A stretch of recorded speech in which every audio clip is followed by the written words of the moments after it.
Greetings and salutations. My name is Michael Schwahn and welcome to the channel. We have some more reaction content for you, and today we are checking out the latest things surrounding Bayonetta 3. I will comment on the drama surrounding Bayonetta 3 regarding voice actors and work and stuff like that, but I'll wait until after we check out these trailers. There's been a lot of information that has come out on that, and I do have like my opinion and take on it, and I'll give it to you after we're done checking this stuff out. So Bayonetta 3, finally, after years of radio silence and being told, yes, it's still happening, it is now actually happening. So, with that said, we have two things to check out. We have the trailer for it from the Nintendo Direct back in September, and then we have the latest trailer, which I think is kind of like a gameplay overview trailer, maybe a story trailer, but let's go ahead and get started. Get ready for a devilishly good time. After 500 years, Umbra Witch Bayonetta was revived in the present day. In the first Bayonetta game, she clashed with angels to recover her lost memories. And in the second, confronted demons to save her best friend. Now, in this third installment, she'll fight to protect the world from the sudden invasion of man-made bioweapons called homunculi. Don't worry, I know this song by heart. She's gone from fighting for herself to fighting for others to fighting for the world. Those who have overcome their past histories with Bayonetta to fight alongside her include the journalist Luca. The Fool. And another Umbra witch, Jean. Hi, John. You look great. New ally Viola also joins in on the action. A hair-raising, demon summoning, globe-trotting adventure awaits. In Bayonetta Gotta 3, say, this dude's like presentation narration is like Pre-orders are not it. available now on Nintendo eShop. He is not excited enough or giving enough like bravado to how I feel Bayonetta should be presented. Okay, so this is the Bayonetta 3 Bayonetta's Everywhere trailer, which I've had minor spoilers about what's in this trailer, but we'll actually see what's coming all together.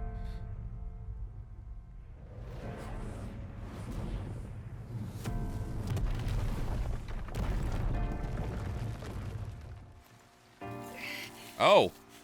Oh. No! Stay back. Who are you? Job to do, soldier.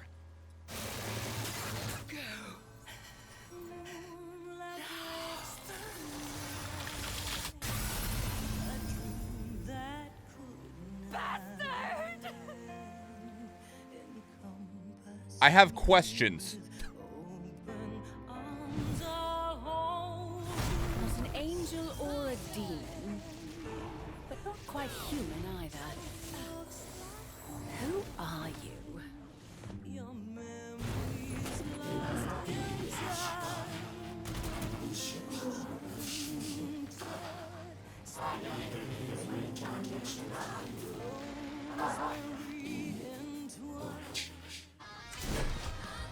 Kitty, why don't you look after him for me? What? Me? By myself? Lesson 2. Learn to fight for others, not just for yourself. I'm sure he'll give you lots of practice. Nancy! Nancy, what are you doing here? Please, wait! If we can get to the Alphaverse and stop Singularity, we might be able to help him. You have to be the one to find all the Chaos Gears. Look, I know how you feel. So? Trust me. He means a lot to me, too. I literally have bigger fish to fry. Well, you look awesome. Oh. Not getting away that easy. So close. Must be Nancy's cousin because that was a scorpion, not a crayfish. Patricia!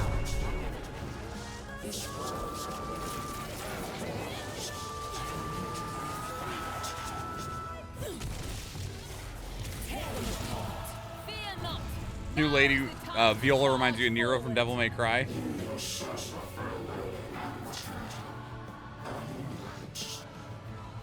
we? I'll leave the driving to you, of course. Full throttle it is then, Doctor.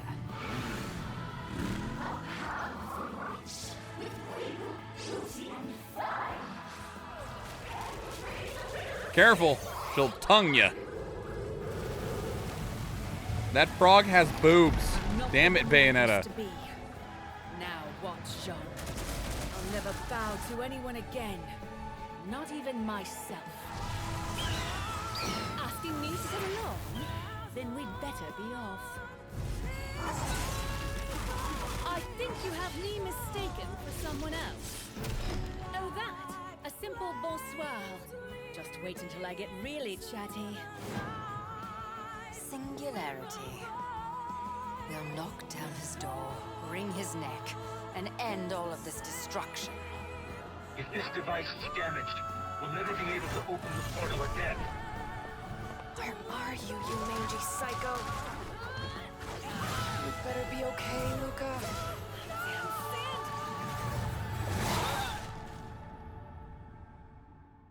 Interesting. So,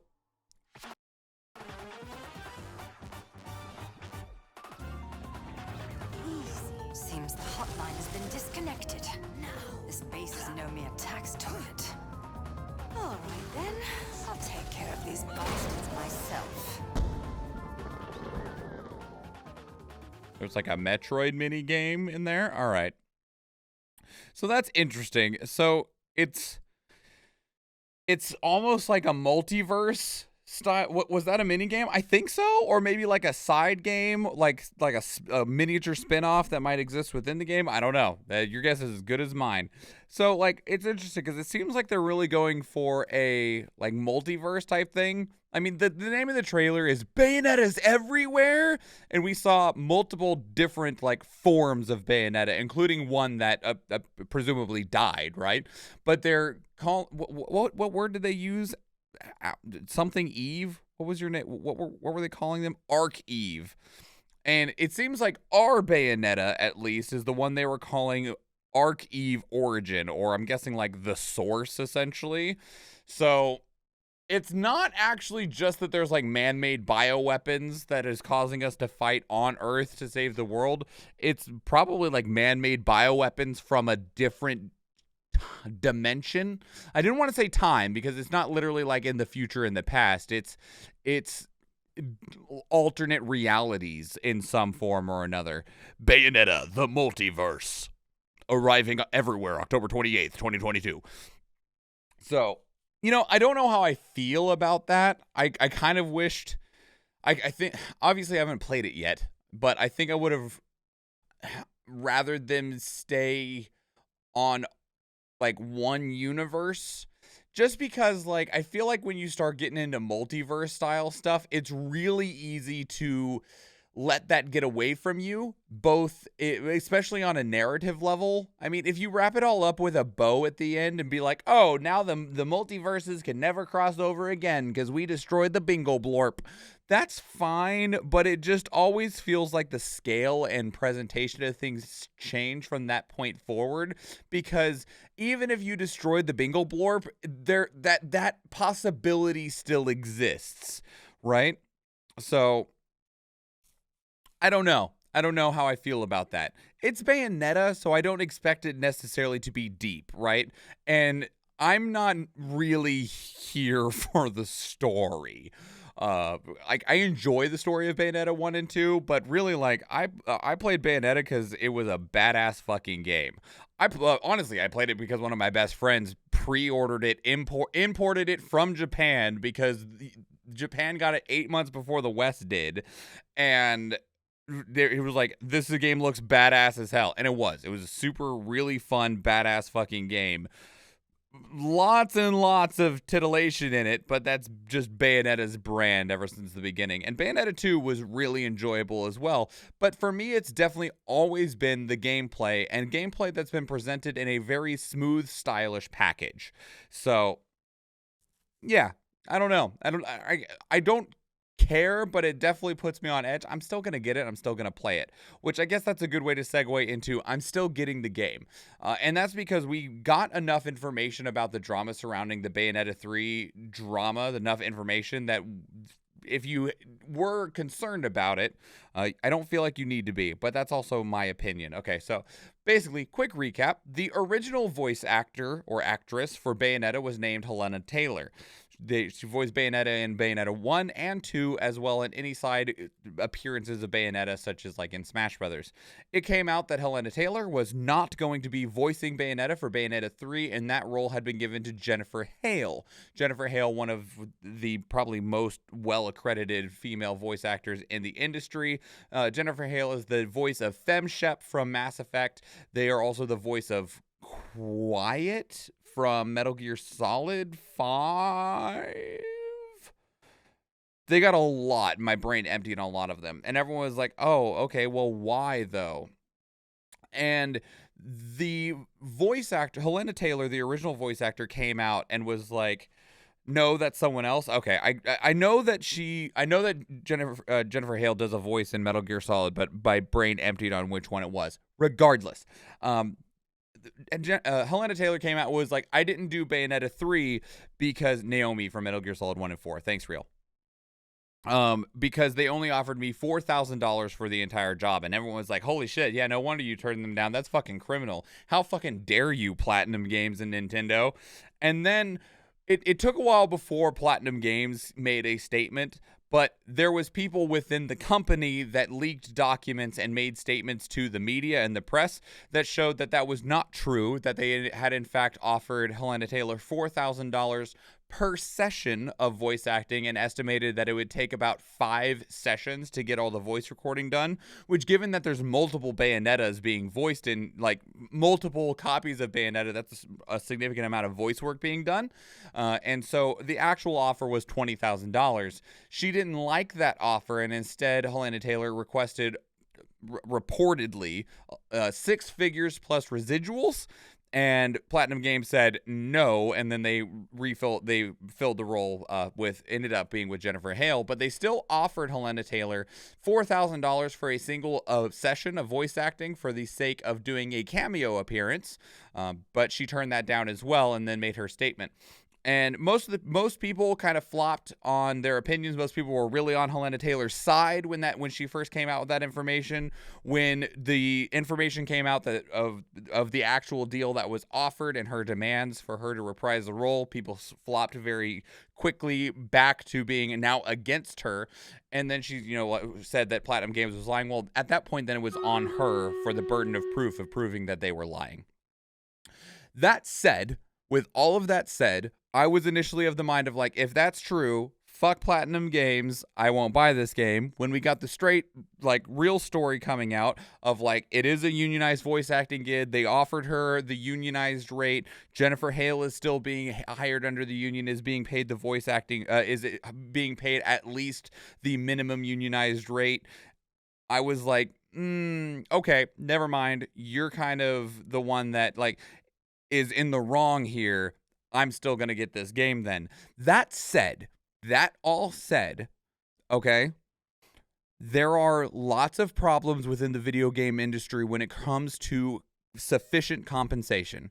Video games are the largest media enterprise on the planet. Video games make more money than movies. Video games make more money than shows, than television, than streaming. Video games make more money than any other form of media. And with that in mind, with the amount of money that video games make, even the offer of $20,000 for 20 hours ish worth of work, to someone like me, I would love to get paid $1,000 an hour. That would be fantastic. I would appreciate that immensely. However, I'm not a high-grade voice actor, and I was not reprising a very well-known role in the form of Bayonetta. Do I think when I see actors reprising their roles in movies and getting paid $5 million, $10 million, $20 million, that $20,000 is sufficient for somebody to reprise their role as a major titular character in a video game? No, I think that's insufficient. I do not believe that is enough compensation. And I think that there is still a conversation to be had about that the initial offer should have been more, that it should have been a better offer than it was, that in general, developers, voice actors, people that work on video games should get paid more money. I do believe that. But I do believe that Helena Taylor was in the wrong. So, that's what I got. I will be picking up Bayonetta 3. I do have some concerns about it. I'm aware, Shay, we already covered everything. I do have some concerns about the actual game itself, mostly because I have significant reservations about the Nintendo Switch's capability as a hardware side of things. We have seen some really well done ports of older games, such as like Nier Automata looks pretty decent on the Switch. Persona 5 looks pretty decent on the Switch. Those are 2016 titles that are being adapted down to be able to work on the Switch, and they still look pretty well, but the Switch is so horribly limiting in a lot of factors that it takes away a lot of the genuine presentation that games could otherwise have. And that's my concern in that, is that looking even at Bayonetta 1 versus Bayonetta 2, which was going from PlayStation 3 to the Wii U, you can tell that it like Bayonetta 2 was on weaker software, and I feel like it still feels the same way looking at the Nintendo Switch. So that's where I'm at. I'm still going to play it. I bet it's still going to be fun. It's going to be a good time.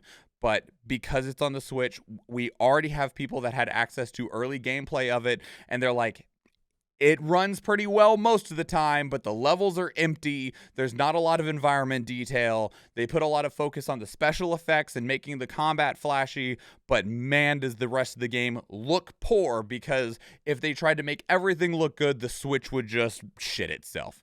And that just makes me so sad, because the Switch, I like the Switch. I do. I love my Nintendo Switch. I just wish it wasn't a piece of shit, because there's a lot of games that are really great, and I love having this mobile form factor. It feels so much better than any other mobile platform of gaming that I've ever used before it, but it's so limiting that it is so disappointing. So the shitty thing about being a voice actor is that it's almost impossible for you to be the vehicle the same way a screen or even a stage actor is. Like, nobody is really coming to see you if you're a voice actor, because if you're good at your job, we really don't know who you or other people are than seeing you in the credits a lot. I would agree that it is difficult. There are people that have managed to elevate themselves over that to where they are known by their name and even by their actual appearance, for just, but they're definitely the absolute tip of the top, the peak, the absolute maximum tippity top peak of voice actors. But otherwise, I would agree with you. So, yeah. That's where we sit with Bayonetta 3. Let me know what your thoughts are. I would love to hear from you. How was your take on the entire controversy and drama surrounding Bayonetta 3? Where do you sit with it today? I would love to know, because there's a lot of people that just immediately were throwing out videos and hot takes and stuff like that and throwing a lot of words around. And it's like, I'm very willing to side with her, especially if there isn't a refute, right? Because I know that Hideki Kamiya came out and was like, there's nothing but the untruth of lies, and I'll ban anybody that tries to speak to me in English because I'm a dick.